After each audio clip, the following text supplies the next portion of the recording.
Hey, and welcome to Matt and Jess TV. I'm Matt Roast. And I'm Jessica Bun Bun. This is our reaction and review for Before Season 1, Episode 9, the classic example of a show looking you square in the eye and being like, here's you an answer, and then taking that away and being like, not so fast. You get something, but you ain't getting all of it. You got to watch the finale now before laughing and cackling as they head off into the distance. I cannot wait for this finale. I mean, this cliffhanger, Eli jumping into the truck with Noah in the back and driving off, being like, we're going home.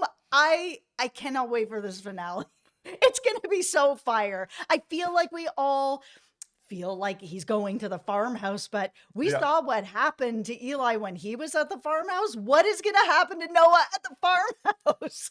Can we just go ahead and say that this hospital has terrible staff? You're letting Billy Crystal, with a terrible hand in bad shape, his mind is all over the place, an older gentleman, just run through the hospital, get down to the ground floor, get into this, and then drive away? What is everybody on break? Like, what's going on here? Yeah, he did a lot in those 5 minutes that he was left alone. No, I mean, it's a really captivating episode. Yeah. I mean, there's clearly a lot to talk about when it comes to the truth about what really happened to Lynn, and then also the way in which this was presented, because we kind of have to do this thing now where we jump back in time a little bit and sort of see kind of everything that Eli was presenting to us. Does it all make sense now? Absolutely. I think that this episode gave us quite a lot of information where we can start to look back through the other episodes and thread things together in a way that makes a lot more sense now. Okay, well, before we get into more see what I did there? All right, be sure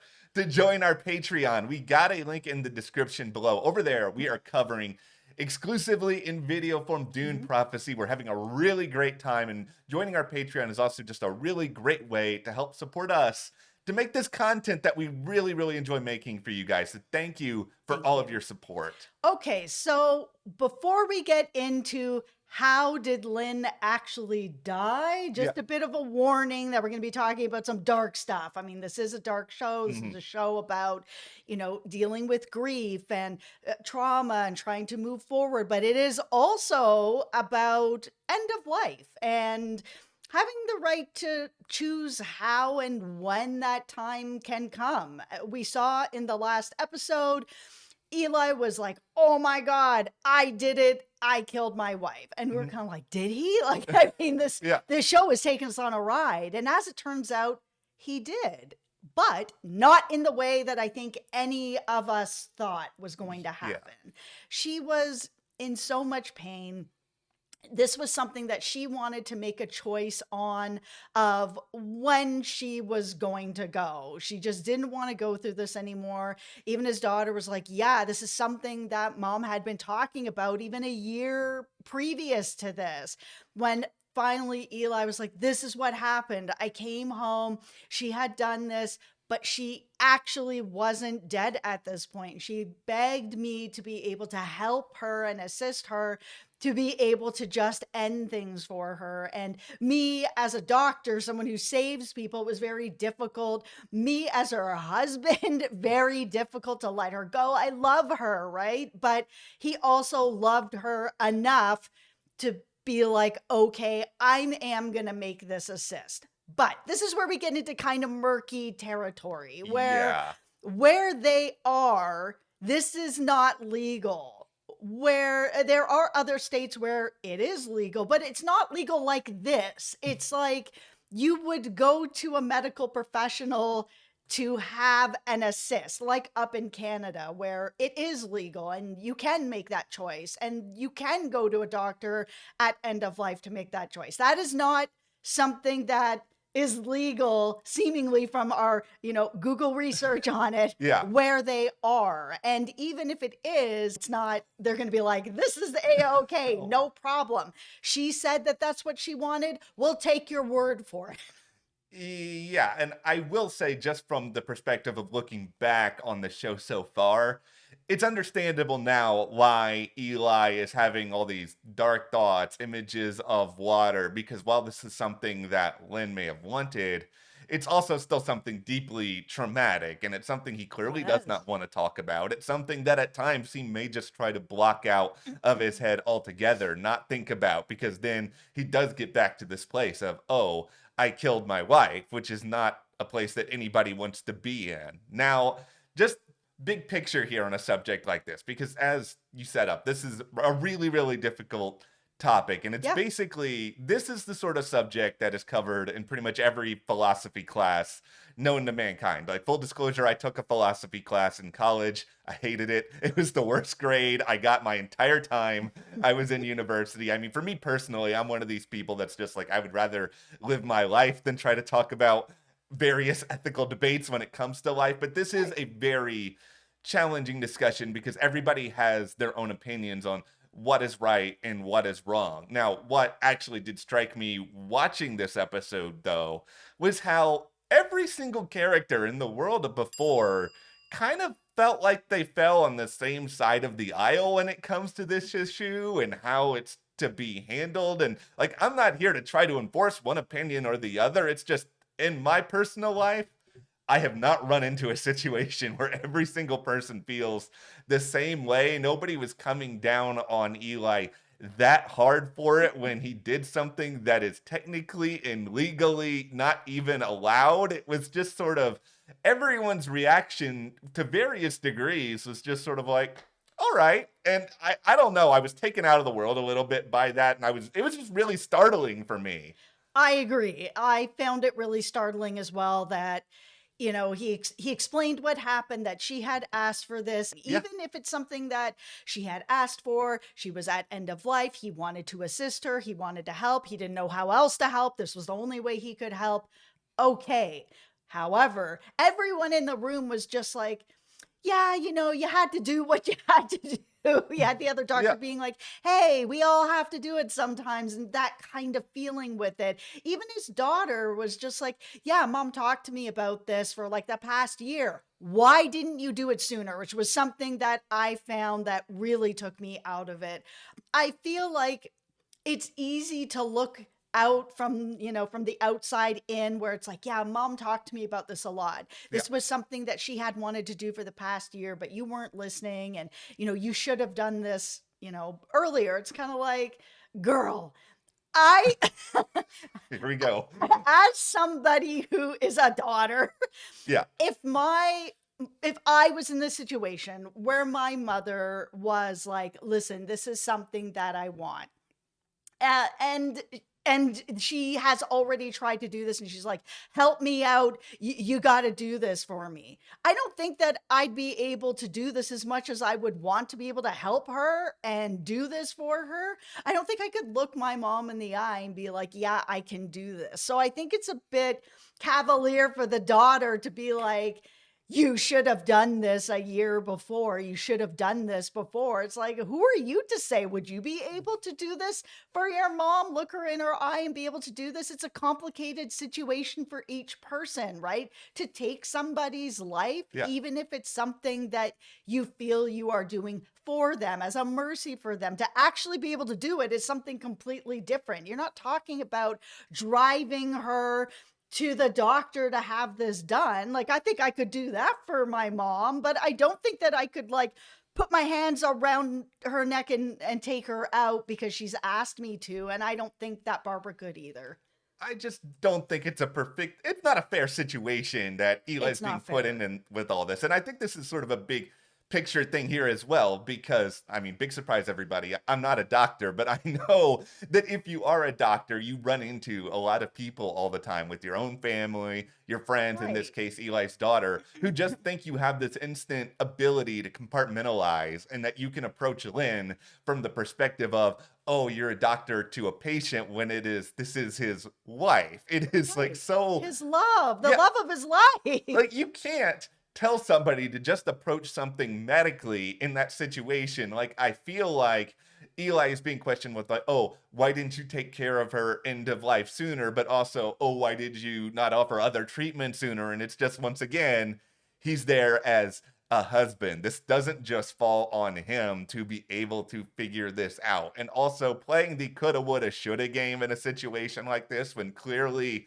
everybody loved Lynn. Yes. Where does that get you? All that just brings you is just like a road of more pain, more suffering. It's Right. just not helpful. It's not helpful. And this is a show that is focusing on Eli, who is dealing with grief and trauma and what he had to choose to do with Lynn, someone that he truly loved. I mean, this is a lot that is coming down on this one man and these Yeah. choices that he's had to make.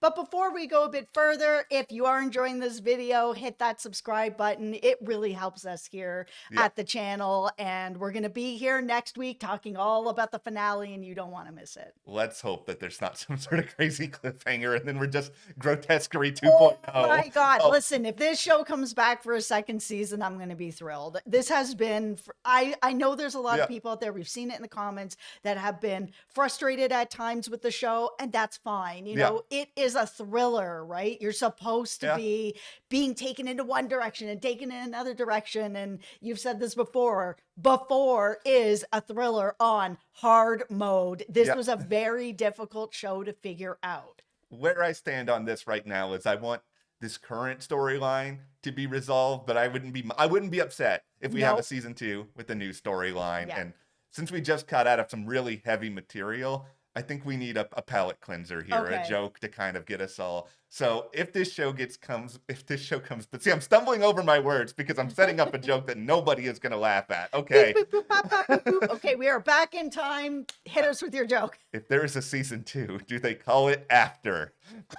Thank you. That Don't. was totally worth Yeah, that was okay. Listen, we're all laughing now, or probably not after that terrible joke. Let's talk about the mystery at the end of all of this. So Eli somehow is going full. I don't know what he is, because he's not John Wick. He's not taking people out, but he has also magically been able to escape the hospital. He's taking himself out. I Yeah. mean, that whole scene where there was the clicking of the pen, I was like, oh my God, are they gonna like reveal that he's in therapy the whole time? Because throughout the whole show, we've heard like water dripping and the metronome and the clicking. And I was just like, oh my goodness, like I think he's already in therapy and he's dealing with his grief and his trauma, the loss of Lynn, all of this stuff that happened, and that's what's happening. I thought, oh man, it's gonna be revealed.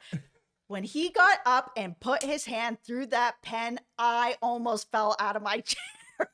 It is the most that I have freaked out watching somebody with a piece of writing equipment since the Joker with the pencil trick in The Dark Right. Knight. Like, I was just like, what? What is going on here? And that's me at the end of this episode too. What is going on here? Because clearly Eli is breaking, obviously, and he's struggling to maintain a sense of reality. Absolutely. He wanted a way out of there. He was locked up in there. They were not letting him out. You know, his family came and had a big intervention with him. And he was just like, man, I had an infection in my hand. It was making me not think clearly. I don't need to be in here. And everyone's like, no, you do need to be in here. We're not letting you out. And all of a sudden he saw a way out. He's like, here's this pen. Boop. I'm just going to put my hand right through this pen and they're going to have to move me. And the minute Yep. that they move me down to emergency to be able to deal with this, I'm just going to go straight out the door. It really felt like one of those, we're doing a prisoner transfers and like a Right. crime heist movie and the prisoners getting out of the van and running That's down right. the street. No, okay.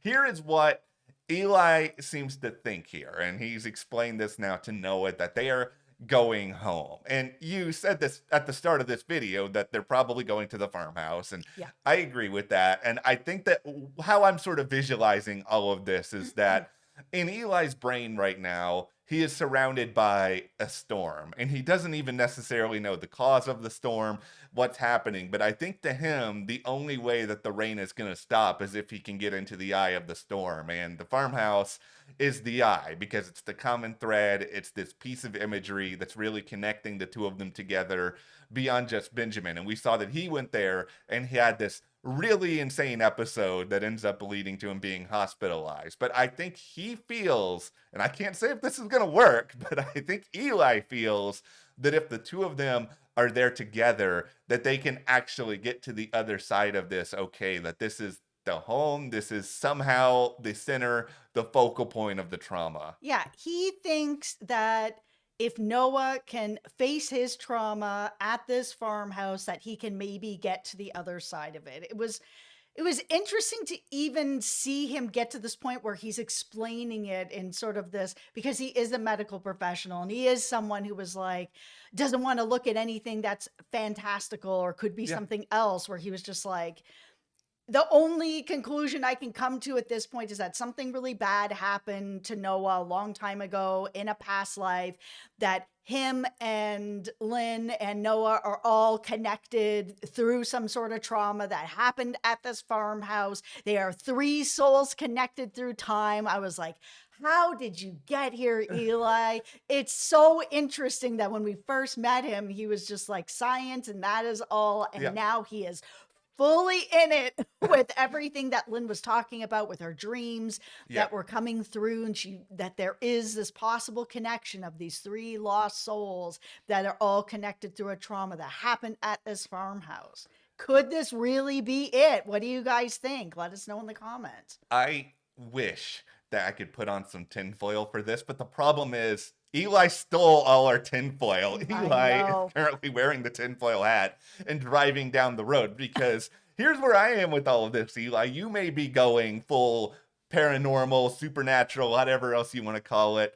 I am still trying to be a man of science in this situation. And I am going through the lens here of trauma can be generational, and things can extend from a parent to a child, from one group of people to another. I mean, this is a show where the words conversion disorder have been said on a number of different occasions. I do think that Noah is linked somehow to this farmhouse. I don't think that everything with Noah and the farmhouse is just strictly in Eli's head. I think that there is a connection between Noah and Benjamin that is not entirely clear, that might be generational. I mean, yeah, we met Benjamin's brother, who did not seem to have any knowledge of anything with Benjamin and a kid or whatever else, but we're talking about something that clearly happened a long, long time ago. Absolutely. I mean, there is a connection here, Yeah. and it has always felt like to me that the connection is Eli, that he is the tent pole of this.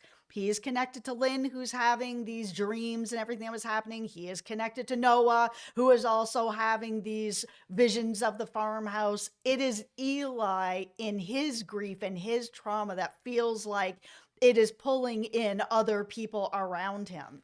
Something happened with Eli in this farmhouse, and I think it must involve ice or cold to some degree, because we can come up with an explanation for the water now, that we can say, okay, this is all tied to Lynn and what he did to Lynn. There Right. wasn't any ice going on with Lynn. Like, that is totally unexplained for now. No, and we still have that picture that Lynn drew of the kids that were, standing in the cold and holding hands, and there was like a little mark on one of their hands, and that was sort of gave him the idea to like put his hand through this pen. But it feels like it's all connected to something that happened at the farmhouse. And when we had Eli say, I think it was in the last episode, that he can't swim, he's afraid of water, it feels like there was somebody who went through the ice that he was unable to save, and that he feels responsible for it, that if he could swim, he could have saved them, when it's probably not the case. If you're going through ice and you're going into those freezing temperatures, jumping in after, and even being able to get up out in that darkness to find the hole to get back out again, that you're not trapped under the ice, I mean, you're likely just both dying. And I think that trauma has just held on to him. It is full memory as a monster here when it comes to this. That I think that there were more people at the farmhouse than Eli remembers. I think that there was somebody at the farmhouse who may be tied to Noah generationally. And I think that because of what he went through with the ice, perhaps like something where he was not able to save somebody, but something has affected a much larger group of people. But because this was so severe and it led to so much pain, that Eli has forcibly blocked a lot of it out. And it's Yeah. just like that, compounded with Lynn's death.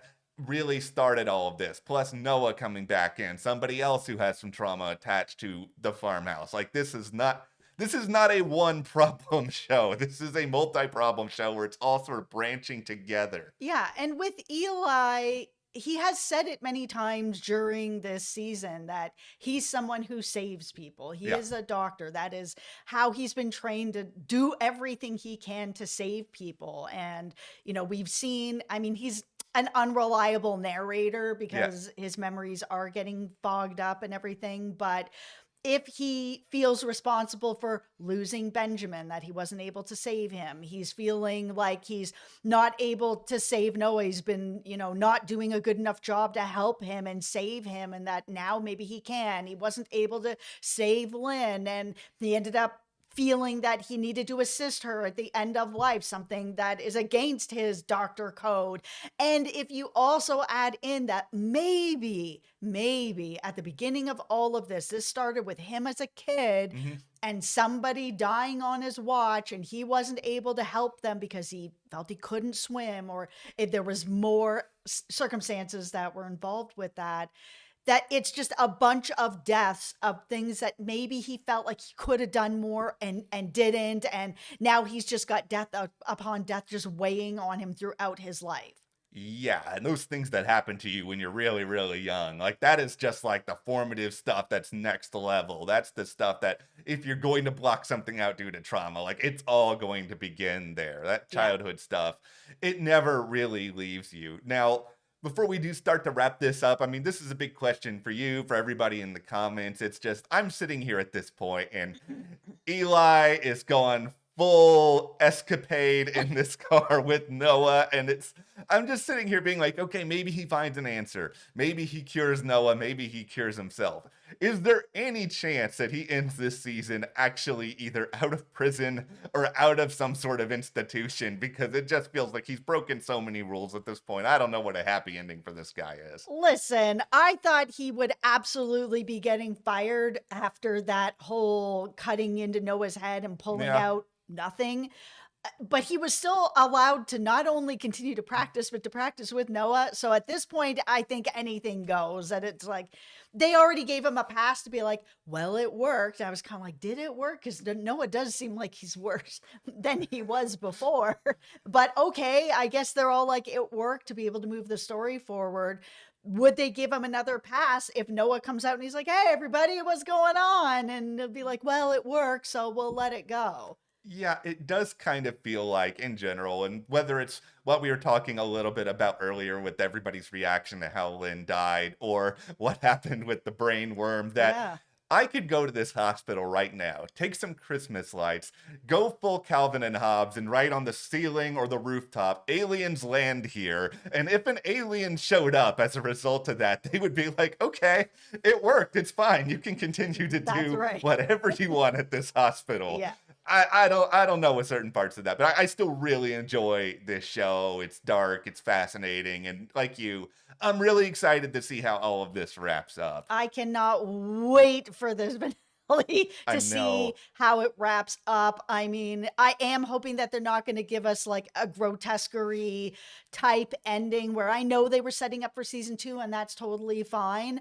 But like grotesquerie needed to give us a little bit more going Yeah. into the next thing where it felt like we were just at the same spot where we started. I do not feel like Before is going to end us there. Yeah, based on everything they've said promoting all of this, fingers Yes. crossed, there's going to be some closure. Let's Yeah. hope that happens.